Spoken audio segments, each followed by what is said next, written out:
اللہ کریم کو یہ بات معلوم تھی، پتہ تھا کہ میرے محمد رسول اللہ صلی اللہ علیہ وسلم کے ماننے والوں نے گناہ میں الجھ جانا ہے، پھنس جانا ہے۔ اس کے حل کے لیے اللہ کریم نے قرآن حکیم اتارا اور اس میں اپنے احکامات کا نزول فرمایا۔ آئیے دیکھیے، آپ صلی اللہ علیہ وسلم کی پیاری صحابیہ ہے، آئی ہے محمد رسول اللہ صلی اللہ علیہ وسلم کے پاس حل کے لیے، آ کے دروازے پہ دستک دی، کھٹکھٹایا۔ امی عائشہ صدیقہ طاہرہ رضی اللہ تعالی عنہ نے پوچھا کون ہے؟ حضرت خولہ رضی اللہ تعالی عنہ بول کے کہتی ہیں عائشہ میں خولہ ہوں۔ حضرت عائشہ نے کہا خولہ کیا ہو گیا ہے؟ اندھیری رات ہے، آدھی رات کو تم آ کے دروازے پہ دستک دے رہی ہو، کیا مسئلہ ہے، کیا بات ہے؟ خولہ کہتی ہے عائشہ میں نے اللہ کے نبی سے ایک مسئلہ دریافت کرنا ہے، بڑی مشکل میں ہوں، بڑی پریشان ہوں۔ حضرت عائشہ رضی اللہ تعالی عنہ فرماتی ہے اے خولہ مسئلہ ہی تو پوچھنا ہے، صبح آ جائیں، تجھے پتہ نہیں ہے محمد رسول اللہ صلی اللہ علیہ وسلم آرام فرما رہے ہیں، اللہ کے نبی سو رہے ہیں، خولہ تو تنگ کرنے آ گئی ہے، صبح آ جائیں، صبح آ کے مسئلہ پوچھ لیں، یا چلی جا اپنے گھر لوٹ جا۔ حضرت خولہ رضی اللہ تعالی عنہ بار بار تکرار کر رہی ہیں، بار بار کہہ رہی ہے عائشہ میں نے اللہ کے نبی سے بات کرنی ہے، میں نے اللہ کے نبی سے مسئلہ دریافت کرنا ہے، مسئلہ پوچھنا ہے۔ آپ صلی اللہ علیہ وسلم نے سنا بات تکرار ہو رہی ہے، بار بار عائشہ بول رہی ہے، بار بار خولہ بول رہی ہے۔ آپ صلی اللہ علیہ وسلم نے فرمایا عائشہ کون ہے؟ فرمایا اللہ کے نبی خولہ آئی ہے، مسئلہ پوچھنا چاہتی ہے۔ آپ صلی اللہ علیہ وسلم نے فرمایا عائشہ خولہ کو لے کے آؤ۔ حضرت خولہ رضی اللہ تعالی عنہ آئی، فرمایا اللہ کے نبی مسئلہ یہ پیش آیا ہے کہ میرے خاوند نے، میرے شوہر نے مجھے ماں بول دیا ہے کہ تم میری ماں جیسی ہے۔ اللہ کے نبی میں تو ہجرت کر کے آئی تھی، بچوں کو ساتھ لے کے آئی تھی، میرا یہاں پہ تو کوئی نہیں ہے، میرے ماں باپ کا گھر بھی یہاں پہ نہیں ہے، میں کہاں جاؤں؟ آپ صلی اللہ علیہ وسلم نے فرمایا اے خولہ مسئلہ تو وہی ہے جو حقیقت میں ہے، اب تو اپنے شوہر کے لیے حرام ہے، اس مسئلے کا کوئی حل نہیں ہے، جا چلی جا۔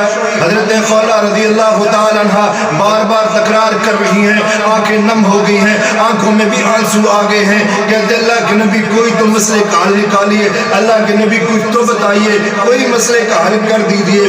آپ صلی اللہ علیہ وسلم نے فرمایا اے خولہ مسئلے کا کوئی حل نہیں نکل سکتا، جو چلی جا۔ حضرت خولہ رضی اللہ تعالی عنہ پریشان ہے، آنکھیں نم ہے، رو رہی ہیں۔ حضرت عائشہ کہتے ہیں خولہ جا چلی جا، اب تو اللہ کے نبی نے تجھے جواب دے دیا ہے، اب چلی جا، تنگ نہ کر، اللہ کے نبی کو سونے دے۔ ہمیں عائشہ صدیقہ طاہرہ رضی اللہ تعالی عنہ حضرت خولہ سے فرما رہی ہیں آپ صلی اللہ علیہ وسلم کی گھر کی دہلیز سے باہر پاؤں نہیں رکھا، اللہ تعالیٰ سے تعلق جوڑا، آسمان کی طرف منہ کیا، فرمایا اللہ تیرے محمد رسول اللہ صلی اللہ علیہ وسلم کا گھر تھا، آپ صلی اللہ علیہ وسلم کا در تھا جہاں سے مجھے خیر معلوم ہو سکتی تھی، میرے مسئلے کا حل نکل سکتا تھا، اللہ تیرے نبی نے آج منع کر دیا، انکار کر دیا، اللہ اس مسئلے کا کوئی حل نہیں ہے، اللہ تو ہی کوئی مسئلے کا حل بتا دے۔ فرمایا جا جبریل جا کے محمد رسول اللہ صلی اللہ علیہ وسلم کو بتا دے، آ گیا مسئلے کا حل آ گیا۔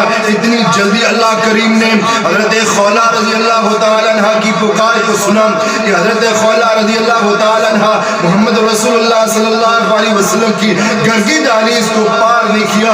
امی عائشہ صدیقہ طاہرہ رضی اللہ تعالی عنہ فرماتی ہے میں نے خولہ کی کوئی بات نہیں سنی، کب خولہ نے اللہ حکم الحاکمین کو پکارا، اللہ حکم الحاکمین نے یہ بات کہہ دی قد سمع اللہ قول التي تجادلك في زوجها وتشتكي الى الله والله يسمع تحاوركما ان الله سميع بصير۔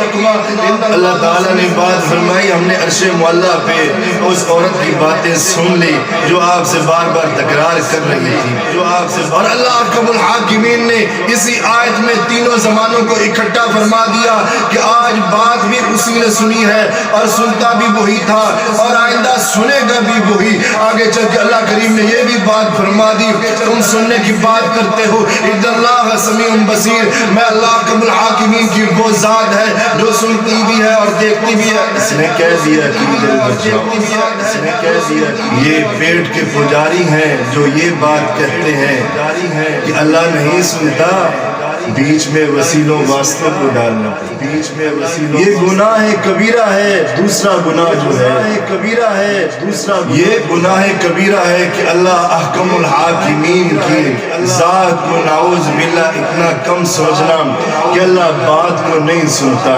مولا کریم نے کہا وَنَحْنُ أَقْرَبُ إِلَيْهِ مِنْ حَبْلِ الْوَرِيدِ ہم تو تیری شارک سے بھی قریب ہے۔ إِنَّهُ عَلِيمٌ بِذَاتِ الصُّدُورِ ہم تو تیرے سینوں کے بھید کو بھی جانتے ہیں۔ حضرت جبرائیل علیہ السلام آئے آ کے کہا اللہ کے نبی اٹھئے بستر سے خولا کو روکیے اور خولا کے مسئلے کا حل اسے بتا دیجئے۔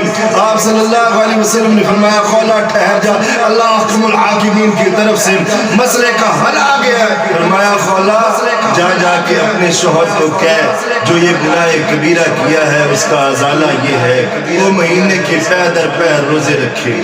آج بھی کئی مسلمان غصے میں آ کے انجانے میں آ کے مسئلے کا پتہ نہیں ہوتا اپنی بیوی کو ماں بھی کہہ دیتے ہیں اور کہتے ہیں اب میری ماں بن رہی ہے۔ تو آپ صلی اللہ علیہ وسلم نے فرمایا خولا جا جا کے اپنے شوہر کو کہہ دے کہ 2 مہینے کے پہ در پہ روزے رکھے یا ایک گردن کو آزاد کرے یا 60 مسکینوں کو کھانا کھلا دے۔ یہاں پہ محمد رسول اللہ صلی اللہ علیہ وسلم کی اس حکم کی وجہ سے ایک مسئلہ اور واضح ہوتا ہے اور وہ مسئلہ نمبر 3 ہے۔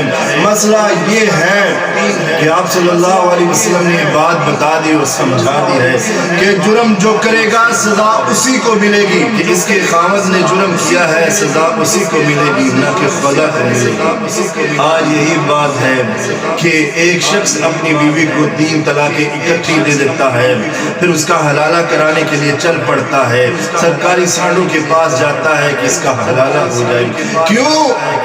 کیوں ہو جائے اس کا حلالہ؟ جرم تو تم نے کیا ہے، سزا عورت کو کیوں دے رہا ہے؟ در حقیقت تو حلالہ اس مرد کا ہونا چاہیے جس نے اپنی بیوی کو 3 طلاقیں اکٹھی دے دی۔ حلالہ مرد کا ہو نہ کہ عورت کا ہو۔ ویسے بھی اللہ اور اس کے رسول کی لعنت ہے اس شخص پہ جو حلالہ کرتا ہے اور کراتا ہے۔ اللہ حکم الحاکمین کی طرف سے حکم آ گیا، آرڈر آ گیا اور اللہ حکم الحاکمین نے حضرت خولا رضی اللہ تعالی عنہ کی پکار کو اتنی جلدی سنا کہ قرآن حکیم کی 4 آیات کا نزول فرما دیا۔ آج بھی اللہ حکم الحاکمین ہماری فریادوں کو التجاؤں کو ہماری دعاؤں کو سن سکتا ہے اگر ہم پختہ ایمان کے ساتھ اس کو پکاریں۔ کبھی وہ تجھے خالی ہاتھ نہیں جانے دے گا، اس کو پکار کر تو دیکھ، کسی وسیلے واسطے کو بیچ میں نہیں ڈلواتا کہ مجھے کسی کو اور لے کے آئے گا تو میری بات کرے گا میرے ساتھ تو میں تیری بات کو سنوں گا۔ نہیں، مولا کریم کہتا ہے آنا تو سیدھا آ، میرے پاس آ میرے بندے آ، ان اللہ سمیع